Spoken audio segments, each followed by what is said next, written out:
राम राम जी। इस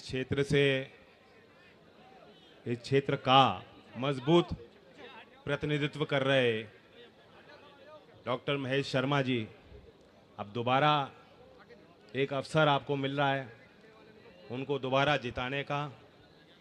इन्होंने मेरा भी बहुत बेहतरीन परिचय दिया, मेरी लंदन की पढ़ाई याद दिलाई।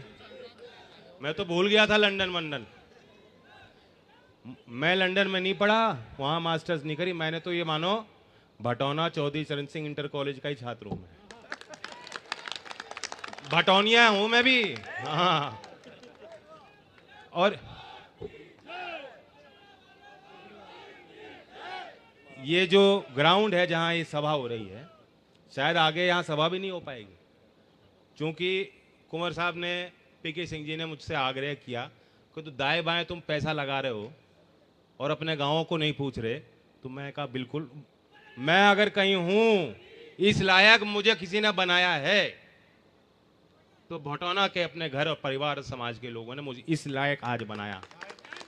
और इसलिए इसी ग्राउंड में 50 लाख मैंने दे दिए, क्योंकि चुनाव अभी चल रहा है।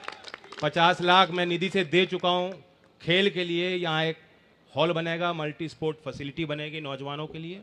इसलिए आगे यहाँ इस ग्राउंड में शायद सभा नहीं हो पाएंगी, सभाओं के लिए दूसरा स्थान ढूंढना पड़ेगा। है कोई दूसरी जमीन कुंवर साहब? है? आप पे तो खूब है जमीनें। बैठो, नहीं बैठो बैठो बैठो बैठो, आपकी मेहनत चल रही। कुंवर साहब पे जमीनें हैं ना, अभी बच रही? इन्होंने बाग लगा लिए होंगे जमीन बचाने के लिए। ये छूट दे दी थी ना चौधरी चरण सिंह जी ने। बिल्कुल है, और मैं जानता हूं कि मैं जितना प्रसन्न, मैं तो था ही, मुझसे ज्यादा आप थे। जब भारत रत्न दिया गया उस समारोह में, मैं जानता हूं कितने ही लोग रो पड़े होंगे गांव गांव में। चौधरी साहब की मूर्ति यहां लग रही है। मूर्तियां हम लोग इसलिए लगा लेते हैं, चौधरी चरण सिंह जी मूर्तियों के पक्ष में नहीं थे जितना मैं उनको समझता हूं, लेकिन हम मूर्ति लगाते हैं किसी भावना लेकर के आने वाली पीढ़ियां देखेंगी, उनके अंदर एक रुचि बनेगी, जानने की उत्सुकता पैदा होगी। वो पूछेंगे, घर के बड़े बैठाएंगे, बताएंगे ये तुम्हारे थे, इनको जानो, इनके काम समझो, तुम्हें भी इस राह पे चलना है। 5-10 बात वो आदमी बच्चा ग्रहण करेगा, जीवन में उसकी बातें काम आएंगी। इसलिए तो मूर्ति लगाते हो। ये भारत रत्न का अवार्ड उससे भी ज्यादा बड़ा सम्मान है। देश में 53 लोग हैं जिनको भारत रत्न दिया गया। उस श्रृंखला में चौधरी चरण सिंह जी को माना है पूरे देश ने आज कि जी वो भारत रत्न के लायक हैं। उनका काम, उनकी नीति, उनकी सोच, उनकी ईमानदारी, उनका समर्पण भाव, देश के गरीब कुचले वर्ग के लिए, वंचित समाज को उठाने के लिए उनके प्रयास। और धीमे धीमे आप देखना, देश के हर विश्वविद्यालय में कार्यक्रम होने शुरू हो गए। छात्र कह रहे हैं कौन थे चौधरी चरण सिंह जी? ये जो पीढ़ी है यहां जो बैठी है, मेरे बुजुर्ग, मेरे चाचा, ताऊ, दादा, आप चले जाओगे तो आप यही तो चाहते हो कि हमारे जाने के बाद चौधरी चरण सिंह का नाम गांव गली में गूंजना चाहिए, हमारे समाज के लोगों को मालूम होना चाहिए। मूर्ति लगाने से शायद पता ना लगे बात, जितनी भारत रत्न देकर भारत सरकार ने कर दिया, हमेशा हमेशा के लिए कर दिया। और जो लोग आज भी विरोध कर रहे हैं, कुछ लोग आज भी वो बात गले से उनके नीचे नहीं उतर पा रही कि कैसे मिल गया भारत रत्न। बयान देखे होंगे आपने कुछ नेताओं के। ये आपको तय करना है, मैं पलटा हूं कि पटक रहा हूं, ये भटौना को तय करना है।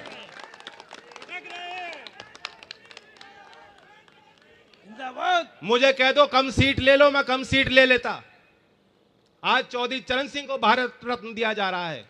चौधरी चरण सिंह ना होते तो तुम्हारी यह पार्टियां ना होती, तुमसे स्वागत नहीं हुआ, 2 शब्द नहीं निकले, एक ट्वीट नहीं निकला कि धन्य है हमारी धरती, धन्य है वो देश जिसने धरती पुत्र को आज भारत रत्न दिया। कहीं ये भाषा उनके मुंह से नहीं निकली। और उनके नेता ये कह रहे हाँ दे दिया, उनको भी देना चाहिए था, या उनको भी देना चाहिए था। मतलब बात नहीं पच रही।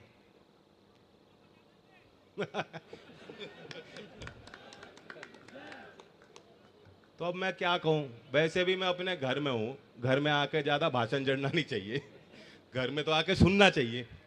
ये कहेंगे ज्यादा बड़ा हो लिया, हमें सिखा रहा घर में आके। की जय।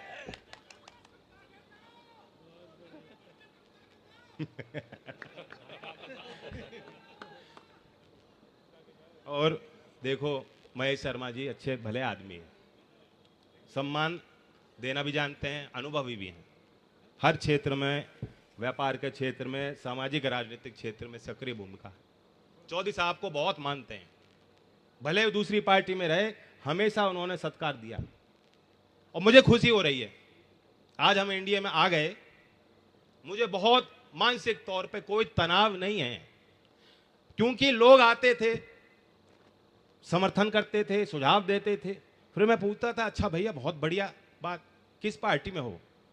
कहा जी हम हैं तो आपके, लेकिन भारतीय जनता पार्टी में है। आपके हैं। मैं भी सोचता था अब मैं क्या करूं, मेरे तो किसी काम के नहीं। जब तक बीजेपी में है मेरे किस काम के हैं? वो तब मेरी भाषा और सोच होती थी जब हम लोग साथ नहीं। अब साथ आ गए, ना उनकी कोई झिझक बची, ना मैं कोई कसर छोड़ूंगा। तो मैं दिल से प्रसन्न हो गया कि हम लोग हाथ मिला करके, तो जो भाजपा में मेरे वाले हैं ना, अब कोई बहाना नहीं है तुम पे। अब मानूंगा हाँ मेरे हो, मेरे काम के हो, कि मेरे काम के आ रहे हो। और सीधी सी बात है, ऐसा नहीं ज्यादा सीट हमें नहीं मिली, कम सीट मिली, लेकिन प्रभाव इस गांव का भी दूर तक है। क्यों, आप कहीं भी देश के कोने में जाओगे और कहोगे हम चरण सिंह जी के गांव से, हम भटौना से हैं, इतना ही परिचय देना है आपको, और आपका सम्मान आज भी पूरा रखा जाएगा। इसलिए मैं यहां कहना चाह रहा हूं कि सिर्फ नोएडा बुलंदशहर की मांग नहीं करने आया आपसे। जो जो टिकट वितरण का मुझे अवसर मिला है, आप सबको जानते हो। डॉक्टर सांगवान जी का नाम सुना है किसी ने? देखे हैं, यहां आए हैं गांव में। पीके जी आप चुनाव लड़ रहे थे, आपको लड़ाया होगा उन्होंने चुनाव।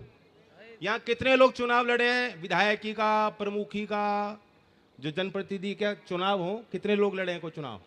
मंच पे तो खूब लड़े, हाथ नहीं खड़ा कर रहे। मलूक जी आप तो लड़े हो, अपनी लड़ रहे, क्या बात होगी? और आप में से कितनों को डॉक्टर सांगवान जी ने मदद की, बताओ? खूब करी है। ऐसा कोई नहीं है पार्टी का, हमारी पार्टी का ऐसा कोई नेता नहीं है जिसकी मदद उन्होंने ना की।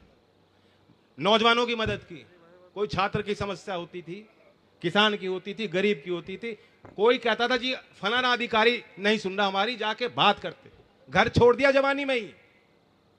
चौधरी चरण सिंह जी का भाषण सुन के इस तरह प्रेरित हो गए, उनका मैं सामाजिक जीवन मेरा रहेगा, मेरा कोई व्यक्तिगत स्वार्थ लाग लपेट नहीं रहने का। घर वालों को मना कर दी कि मैं घर से, मुझसे कोई उम्मीद मत कर रखा।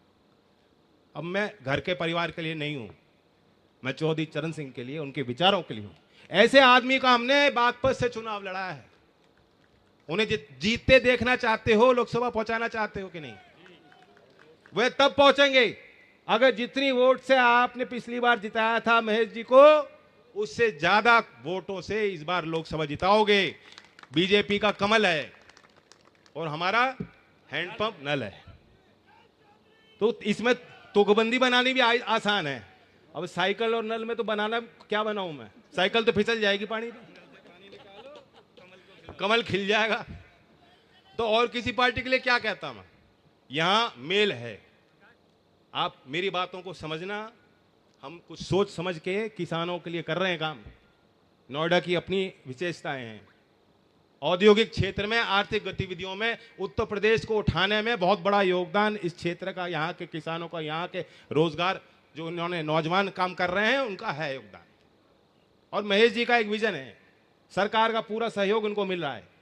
ऐसा कोई काम नहीं कि अगर आप मांगोगे तो उसको इनकार कर दिया जाएगा। इसलिए मुझे विश्वास है कि जो काम अधूरे रह गए और जो समस्याएं हैं, एक तो मेरे नजर में यह है कि नोएडा, यहां इतने औद्योगिक क्षेत्र आ गए, गांव के लोग कुछ थोड़ा थोड़ा सहमा वसा महसूस कर रहे हैं। कर रहे हो कि नहीं कर रहे?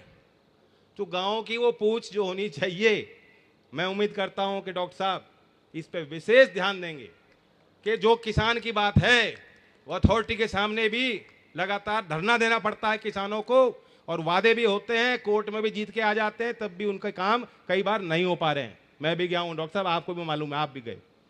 तो कुछ जो कमी कसर रह गई, ये हैं हम लोग हैं, और यूं हाथ पकड़ के चलेंगे और आपका हाथ और सहयोग मिलेगा तो पूरी तरह से काम सबके हो जाएंगे। इसलिए आप चुनाव में कसर मत छोड़ना। ये मत सोचना, हमारे लोकदल वालों को मीटिंग में बड़ा मजा आता है, भीड़ देख के, साथी को देख के हौसला अफजाई हो जाती है और वे सारे काम भूल जाता।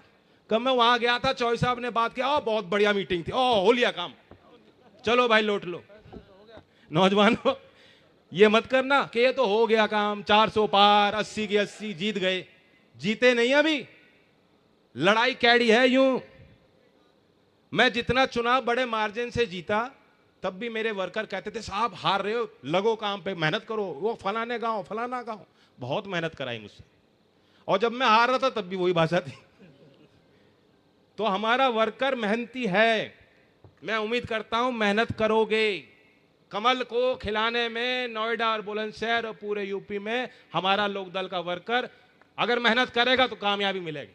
करोगे कि नहीं करोगे मेहनत? धन्यवाद।